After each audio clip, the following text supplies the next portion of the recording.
Stop ikut gaya orang 10 tips atur uang tanpa gengsi. Saat ekonomi sulit, IRT wajib tahu. Sebelum kita lanjut, tolong klik dulu tombol like dan subscribe ya. Dan bantu share ke teman-teman lain. Makasih, dan yuk langsung lanjut. Apa kabar ibu-ibu semua?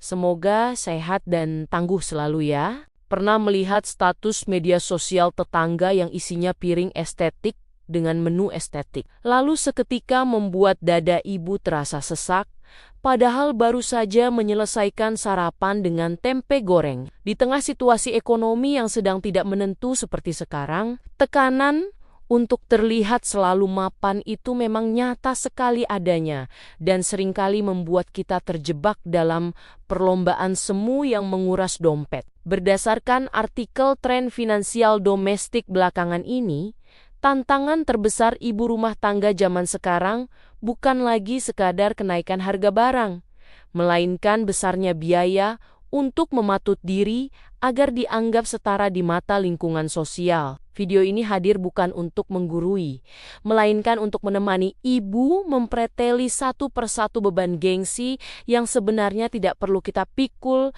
demi menyelamatkan masa depan dapur kita sendiri. Mari kita mulai urutan cara pertama dengan merombak total isi tas belanjaan kita dari yang sifatnya kosmetik sosial menjadi kebutuhan biologis yang murni. Contoh nyata ada pada keluarga Ibu Endang yang dahulu selalu merasa harus membeli buah impor berlabel mewah hanya karena sering melihatnya di video bekal anak-anak estetik di internet. Padahal buah lokal di pasar tradisional memiliki kandungan vitamin yang sama baiknya dengan harga sepertiga lebih murah. Kita seringkali membeli sesuatu bukan karena perut kita yang lapar, melainkan karena ego kita yang haus akan validasi dari orang lain yang bahkan tidak peduli apakah kita sudah membayar tagihan listrik bulan ini atau belum. Cara kedua adalah dengan berani membatasi diri dari arisan yang tujuannya sudah bergeser menjadi ajang peragaan busana atau kompetisi pamer perhiasan terselubung. Ibu tidak perlu merasa bersalah untuk mundur teratur jika setiap pertemuan justru membuat ibu pulang dengan perasaan rendah diri lalu berujung menuntut suami bekerja lebih keras di luar batas kemampuannya. Ingatlah bahwa lingkaran pertemanan yang sehat tidak akan pernah mengukur nilai diri seorang. Ibu dari merek tas yang melingkar di lengan, melainkan dari kehangatan serta dukungan moral yang saling dibagikan saat salah satu dari kita sedang menghadapi masa sulit.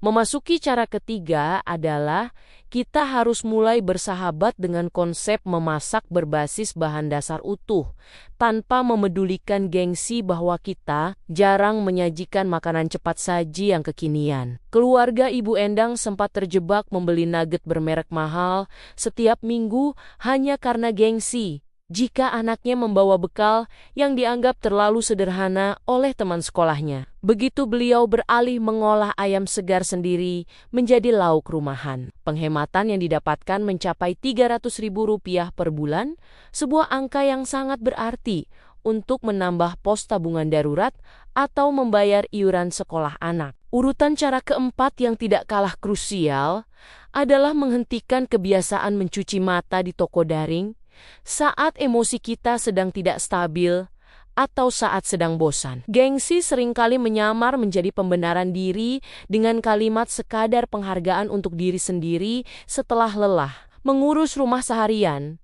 Padahal barang yang dibeli sering kali berakhir berdebu di sudut lemari. Ketika melihat barang lucu di layar gawai, ambillah napas dalam. Lalu tanyakan pada diri sendiri, apakah barang ini benar? Benar akan meringankan pekerjaan rumah tangga atau hanya akan mempersempit ruang penyimpanan di rumah ibu saja? Cara kelima berkaitan dengan pengelolaan seragam kelompok atau baju panitia yang seringkali menjadi pengeluaran siluman paling kejam bagi ibu rumah tangga. Jangan sungkan untuk menolak secara halus atau memilih opsi meminjam jika ada acara keluarga besar atau kegiatan lingkungan yang mengharuskan pakaian dengan tema warna tertentu yang kebetulan tidak ibu miliki. Percayalah bahwa tidak akan ada orang yang mengingat apakah ibu memakai baju yang sama di dua foto acara yang berbeda. Tetapi dompet ibu akan sangat mengingat dan berterima kasih atas keputusan bijak tersebut. Kita beralih ke cara keenam, yaitu dengan merasionalisasi biaya rekreasi keluarga yang sering kali membengkak hanya demi mendapatkan latar belakang foto yang indah di media sosial. Mengajak anak-anak menggelar tikar di taman kota yang rindang, sambil membawa bekal nasi goreng dari rumah, seringkali memberikan kebahagiaan yang jauh lebih murni dibandingkan memaksakan diri pergi ke pusat permainan modern yang tarif masuknya setara dengan belanja dapur selama 3 hari. Anak-anak kita sebenarnya tidak membutuhkan tempat yang mahal untuk bahagia.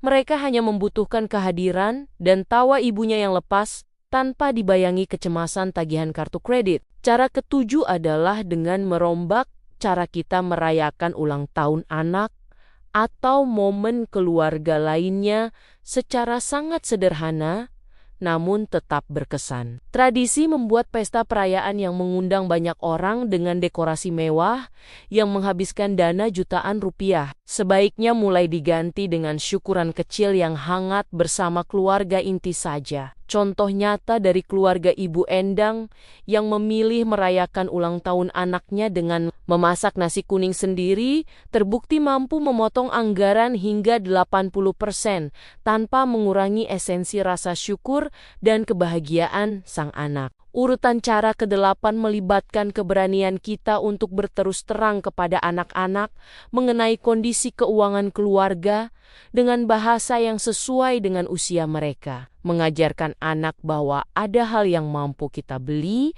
dan ada hal yang harus ditunda akan membentuk mentalitas yang sehat sejak dini, serta menghindarkan ibu dari siksaan gengsi membelikan mainan mahal hanya karena teman sebayanya memiliki mainan tersebut. Ketika anak memahami batasan dengan baik, mereka tidak akan menjadi perantara gengsi.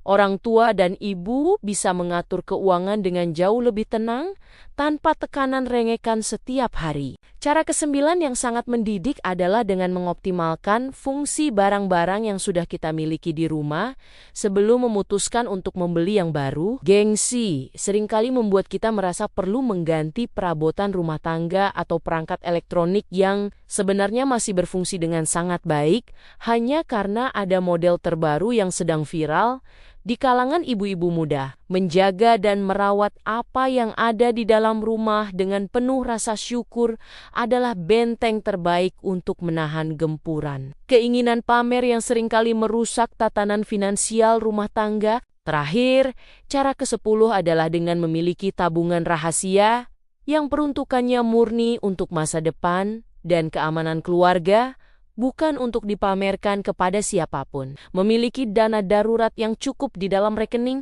akan memberikan ketenangan jiwa yang jauh lebih mewah daripada memakai perhiasan emas yang berderit di pergelangan tangan. Namun hati selalu was-was setiap kali penagih utang melintas di depan rumah. Ketika kita sudah mencapai kedamaian finansial yang sesungguhnya, semua bentuk gengsi di luar sana akan terasa seperti lelucon yang tidak menarik lagi untuk kita ikuti. Mengatur keuangan di masa sulit memang menuntut kita untuk berkaca lebih dalam dan menertawakan segala kegilaan standar sosial yang kita ciptakan sendiri di dalam kepala kita. Seringkali kita merasa tersiksa bukan karena kekurangan uang untuk membeli nasi, melainkan karena kekurangan uang untuk membeli pujian dari orang-orang yang bahkan tidak peduli dengan kesejahteraan keluarga kita. Sudah saatnya kita berhenti menjadi sutradara dari kehidupan palsu yang melelahkan dan mulai menjadi manajer keuangan yang realistis serta cerdas demi ketahanan domestik kita sendiri. Mari kita peluk erat realitas kehidupan kita dengan penuh